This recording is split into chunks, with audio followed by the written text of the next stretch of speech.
านนบีศ็อลลัลลอฮุอะลัยฮิวะซัลลัมได้บอกถึงสัญญาณของวันกิยามะห์อันหนึ่งซึ่งน่าสนใจมากรายงานจากท่านยะบีรรอฎิยัลลอฮุอันฮุกล่าวว่าท่านนบีมุฮัมมัดศ็อลลัลลอฮุอะลัยฮิวะซัลลัมได้กล่าวว่าในขณะที่ข้าพเจ้าได้รับการแต่งตั้งให้เป็นผู้ประกาศศาสนานั้นปรากฏว่าวันสิ้นโลกได้ใกล้เข้ามาเสมือนกับความใกล้กันระหว่างนิ้ว2นิ้วนี้และท่านก็เอานิ้วชี้กับนิ้วกลางชิดกันจากส่วนหนึ่งของวจนะท่านศาสดาบันทึกโดยมุสลิมไวท์ Channel ขอเสนอสารคดีที่ใกล้ตัวคุณที่สุดในสารคดี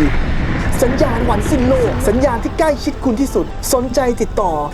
085 227 7005